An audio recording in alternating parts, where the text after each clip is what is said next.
Hello everyone, you're welcome to the Center Stage podcast, a thought-provoking, deeply engaging, very inspiring podcast.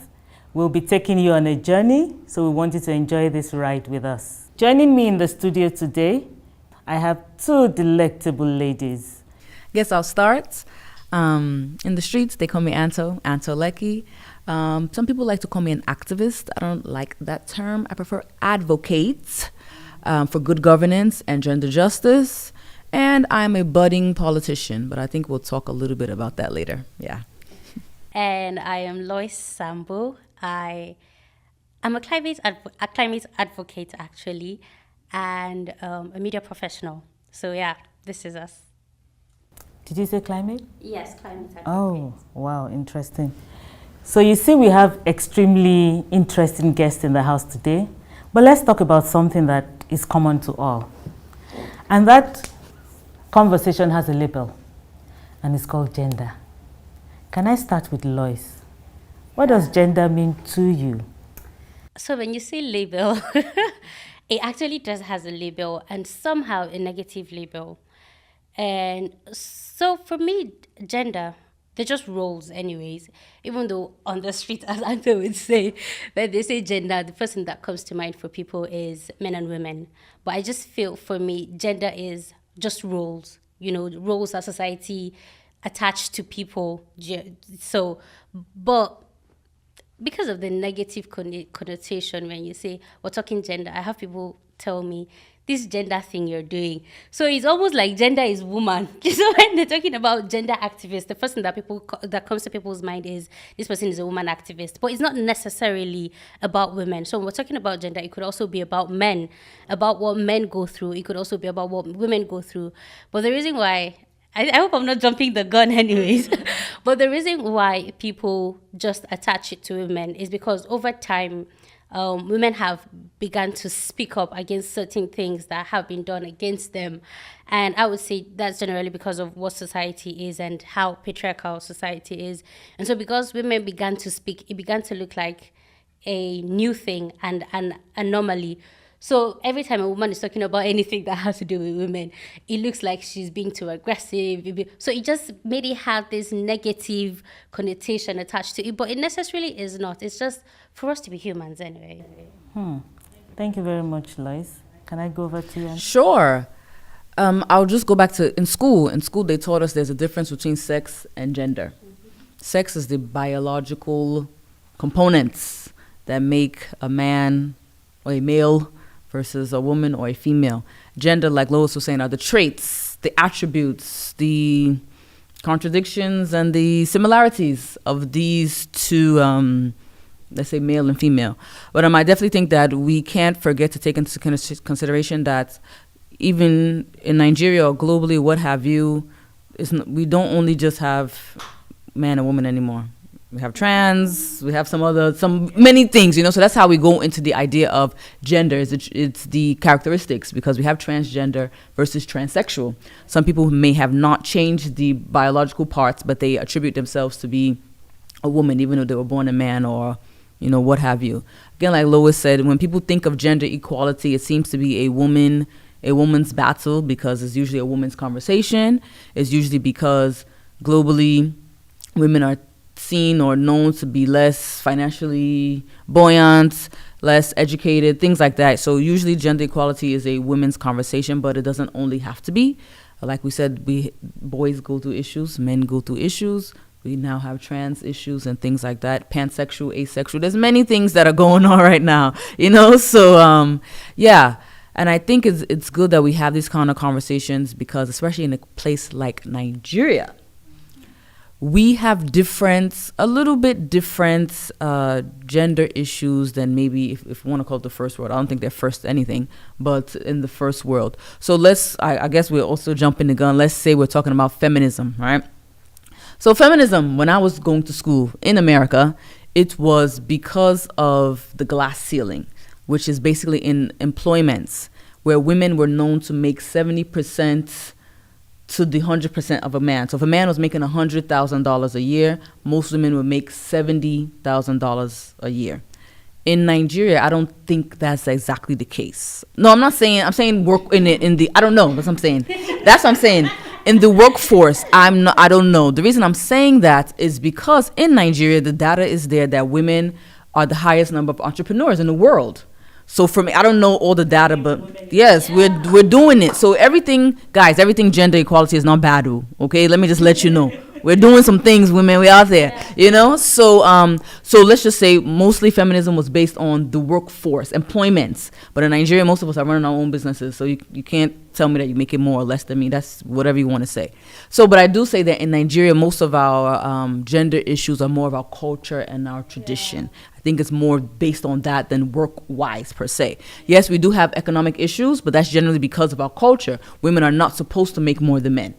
Not that we're not, you know, like we're not supposed to. So even if we're making it, we know they tell person, they hide, you know, we just pretend like we don't know what's going on. Honey, go and buy the groceries, but we could top his groceries. But, you know, so that's why I think our own issue here is more so cultural and traditional rather than formal structures of employment situations. Yeah, I think I can share a very personal experience. And in my work as executive director of CCSI, I know a lot about gender. I even know a lot about the diversity, equity, all those, you know, definitions and stuff. However, I traveled to Malawi for a training, and this is really interesting. And I just finished conducting a gender training, and we are supposed to go on a tour to the safari. And my concern as the facilitator was to make sure that everybody was safe. And then I asked, who is our guide? And in my mind, I imagined a guide as a muscular man, you understand, with the guns. He said, Madam, don't worry, he's going to be armed, we'll be safe from the lions and all that. And then we entered the bus. And as soon as we entered the gate of the park, we were going to the office to pick up the guide. And I see a woman my size coming with what looked like an AK-47. And as I was about to board the bus, I said, oh no, she can't be the guide. I didn't feel safe. And then I realized in an instant, what had I done? I had stereotyped who I thought would be the guide that would keep us safe, thinking it would be a man looking muscular. So I think this gender thing, like I said, is a label. It's really an issue. And I like the angle at which you came at it as well, talking about the different dimensions of gender. But has gender actually affected you positively in any way? Let me start with you. Positively, I guess we're going intimate. I guess we're going intimate. It depends. I won't lie. Part of the reason I'm living in this country, kudos to them, even though they drive me nuts, Nigerian men know their role as Nigerian men. Generally. Some of them are nuts and they're mad. But generally, the typical Nigerian man knows that he's supposed to be a provider. He's supposed to sustain. He's supposed to take care of his woman and whatever else is going on. I appreciate that a lot. I grew up in America, and most people are doing, it's not even 50-50 anymore. Women are doing 60, 70, 30, different formulas. I'm not interested in that one. That's not for me. I like the fact that the typical Nigerian man knows, even if my wife is boxed up, I am still meant to provide for her. So it has benefited me in that regard. Solely, because Nigerian men are something else. Anyway, but yes, solely, I do appreciate the fact that I think the typical Nigerian man knows that he's supposed to be a provider for his family. Okay, so this now puts me to, I don't know if to ask, where the fight for, I don't know if to call it equity or equality now, because over time, I've heard men be like, my wife can't earn more than me. And then so it brings us back to this point where he says, it's because I'm the provider. Yeah. And then so it brings us back to the issue where we're saying, why do you feel that she shouldn't earn more than you? There have been men that have said, my wife can't earn more than me. If she gets a job that pays her more, she wouldn't take it. And so that brings us back to that battle. How do we balance it now where you are the provider, I can earn more than you? I hope that's not a problem. I don't think it's going to be a problem, but to answer your question, how do we bring in that balance? We're dealing with a society that is complex. We have different people with different outlooks, different experiences that really shape who we are. Let me give you another very hilarious example. At home, when I lose my car keys, I ask my sons, When I'm looking for an intimate piece of clothing, I ask my daughter, why? So somehow, the stereotyped definitions of gender, they creep into who we are. And unknowingly or, inadvertently, we transfer these interpretations down the generation. How do we make these changes? Making sure that women are empowered to do what they can do, not because they are female, but because they have that capacity. Making sure that men can do what they can do, not because they are masculine. And how do we complement both efforts? Activists, what do you... Again, like you said, it starts from the home front. Almost every gender role or gender suggestion that we learned it at home. Again, it's usually the girls that are in the kitchen while the boys are outside playing football. My boys can cook. Yes, now, because you're a great mom. But most of our parents, growing up, it was all of us girls. We were the ones in the kitchen while our brother was playing football outside or playing PlayStation or what have you. So it does start from parenting. As things like men always say that if my wife can't cook, I can't marry her or what have you. We're in 2024. Most of us have house helps. Like, who is cooking anyway? Like, or, what's really the big deal about who can cook? But people still have this kind of notion. However, cooking is a life skill. If you don't eat, you die. So it shouldn't be my wife or what have you. When the man is single, he finds food in one way or another. So now he's telling me that my wife, I'm hiring my wife. I was saying I'm hiring my wife to be a chef. Or whatever the English, because he would have hired someone to make his food any other way. So I definitely think it starts with the home front. And even dads. I think the first time I saw my dad make Quaker oats, I was just standing in the kitchen puzzled. I had never seen my father. Never seen my dad cook. He has never cooked. Exactly. So I was just in Auchi last week, and I saw my father boiling rice, and I just stood behind. I said, this guy can cook rice. But all my life, I was the one boiling rice. But you know how to do it, but you didn't do. What do you get? So it definitely starts from the home fronts. Like, everyone needs to, at least the basic things. There's some things that women take pride in. Most of us like to cook, or it's a prideful thing, but basic things, cooking, sweeping, making the bed, you should know how to do it. It's nothing. If you don't have a woman or a man in your life, there's some things that you should know how to do. Like, for example, growing up, my dad ensured that we knew how to change tires. I don't change them now, but if I had to, if I was in one jungle, I know how to do it. So it's just making sure that as a parent, those little life skills, you instill them into your child very, very early on. So I think that's the first step, the home front.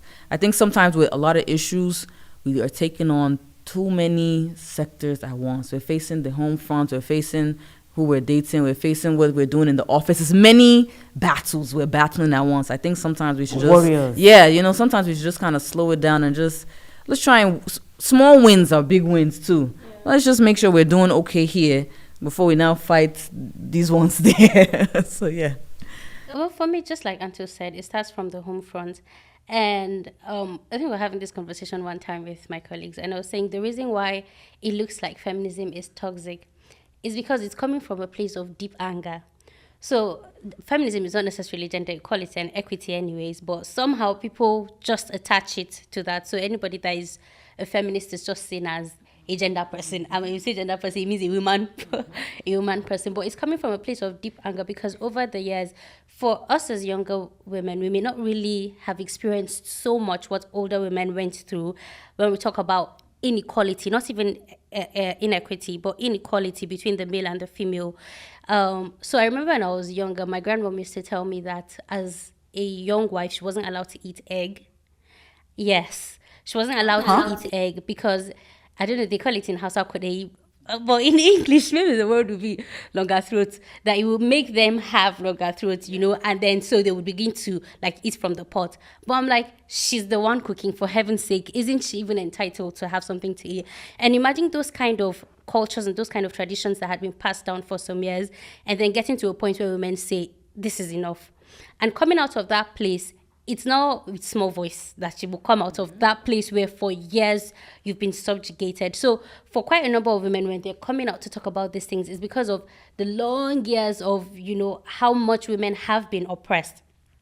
But just like Anto said, it starts from the home front where the mother actually teaches the son. Because when you look at it, women are, we always say it, ladies are raised, men are just left to learn how to live life by themselves. So they're struggling. You realize that we have, I don't want to say this, more culturally responsible women. So from a very young age, young girls already know how to kind of manage life. And that's why it's easier for women to get married quite early. A lady can get married at 18 and can somehow be able to manage a home. But I'm not sure an 18-year-old boy can get married and necessarily be able to take care of a home. That's because over time, they've just been let to live and just try to figure out life. But if we're, as parents, parents are deliberate in bringing up boys as well as girls, then we could start from somewhere. For the older boys and the older men, I'm not sure that there is any hope for them. But for the younger ones, I think we can start from now so that in the next 10, 20 years, we won't be having these issues anymore. Whatever we're trying to do now for the older men may not necessarily work.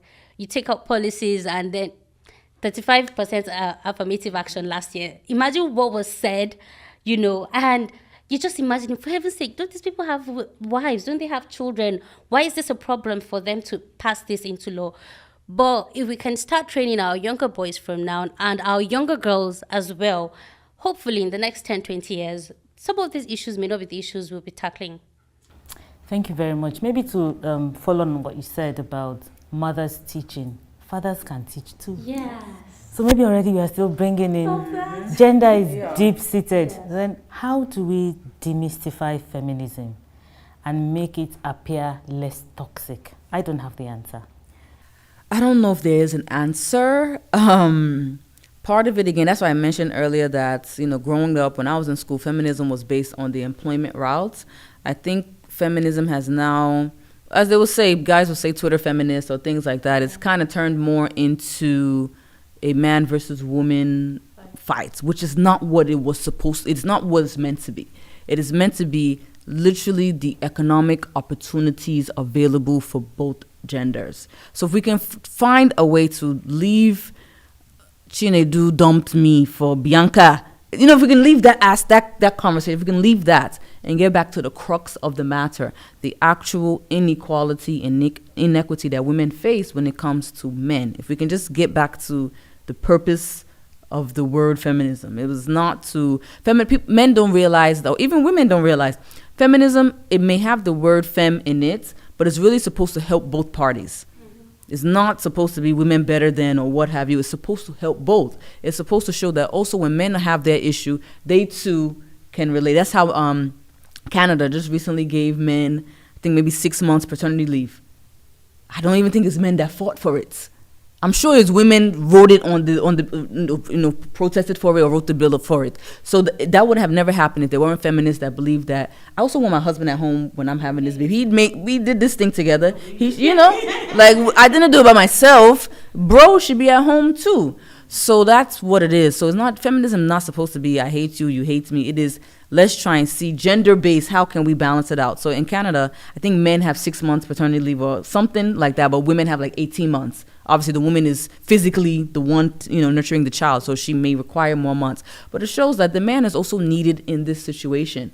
So that's what it's supposed to be. Feminism is supposed to be the balance of genders, not the war of genders. Yeah. So if we can just have the conversations in that direction, how we can both benefit. It's not supposed to be one benefiting more than the other, or how can we both benefit from the gender sphere. Yeah, and what works for you. Mm-hmm. My model won't be your model, and your model won't be somebody else's model. I know families where the wives don't love to cook, and they eat, and the men cook. Mm-hmm. But maybe they don't go out and tell their friends, my wife does not cook. However, right? But they manage the information in a way that benefits them. So I like what you said about how does it benefit. Mm-hmm. So in terms of mutual benefit, that's really important. What model works for you, and how do you curate that information to a point that it's just you. And let's not make all these things public. Everything nowadays is on social media. I do this, I'm on social media, and we begin to over-exaggerate the effects of this topic. So I think it's been a very, very interesting discussion today. And what would you tell your 18-year-old self if you were to address a young girl like you about gender wars? What I would tell I'm not so far away from 18. I don't think I still want to feel young. Yeah. So for what I would tell my younger self. So for me, growing up, I'm the only daughter, so I had my brothers. It was a privilege, not a privilege, because as much as my mom tried to involve all of us in things, especially things about running the home, quite a lot of the and if I say heavy lifting, it doesn't literally mean heavy lifting. I did it. I started experimenting to cook at the age of 8. In fact, for my for my brothers, I had to somehow tell my mom that this boy should start cooking. I think that was what even pushed her to start. So for what I would tell myself at 18 when it comes to is that I can do it. There's a lot that I can do. I didn't go into the sciences because I just felt like my head could not carry maths. There are a lot of other people, and we had more males actually in school. So whether I consciously said it, somehow in my subconscious, it was almost like it was for the men. But so what I would tell my 18-year-old self is, Lois, you can actually do it. There's nothing that is difficult, and you're human enough, because in the end, we're all human anyways. Just gender just separates us. Thank you very much, Lois. And Antoine, you've had the privilege of living outside this country, and now you're here. How would you tell a young girl to be able to have that confidence in terms of balance? Sure, and funny enough, I do this often. Actually, I'm speaking to girls soon for the International Girls in ICT Day or something like that. And anytime I speak to girls, I always say that I pray or I have a dream for the day that we no longer need to have this particular conversation. We should not have Girls in ICT Day. We should just have ICT Day. What's the girl and boy? What's the big deal? As long as my fingers work and I can code and I can design a program, there's nothing spectacular. So I think it should just be work towards the day where your gender doesn't matter. Every single woman should do that in their own capacity. It shouldn't be, yes, the benefits are always going to be there. There's some things that work, women, we like when guys open bottles for us. There's little things, it's cool, it's cute, whatever. But everyone should work towards a day where their gender doesn't matter. I think that's key. Because I was just looking at something the other day that hopefully one day if I'm ever, in a government position, some widows, that only existed, like widows exist, but the empowerment of widows only existed to me when I moved to Nigeria. In America, if your husband dies, figure it out. Just go back to work, take out life insurance, do whatever you need to do, leave me alone. But in Nigeria, we have widows empowerment programs. We ensure that we boost widows, and that's because in our culture, men are the providers. Meaning most times when your husband dies, you're at ground zero. You don't have anything doing. So again, it should be all women in their small capacity should ensure that they are trying to be economically relevant so that in case the provider is no more, they're not screwed. That's just what it is. Yeah, literally. So I think the goal is that every woman in your small capacity should try your best to be economically buoyant. And my own buoyancy may be different than yours. How I make my money or save my money or invest my money might be different than yours. But I think every woman in her small capacity, even if it's the people still just wrapping naira in their bra, whatever it is, women need to be economically okay in some way or another. So it's been a very interesting conversation on Center Stage Podcast. Today we've talked about gender, how gender affects us as individuals, the interpretations of gender. Though we started by saying gender is a label, we are hoping that by listening to this podcast, you can begin to internalize your own personal reflections and make sure you're doing the best you can to demystify feminism, demystify gender, provide that balance for boys and girls, make sure that women and men have equal opportunities to shine. And Nigerians know they carry last. We can do it. Whether you're Yoruba, you're Igbo, you're Hausa, wherever you're from in Nigeria, let's work together and make gender a term that makes us smile. Thank you. And thank you to my guests, Antoine and Lois. You've been so delectable. The conversations have been very natural. And thank you very much. And hope to see you some other time. Sure. Thank you. Thank you. Thank you you. for having us. Yeah.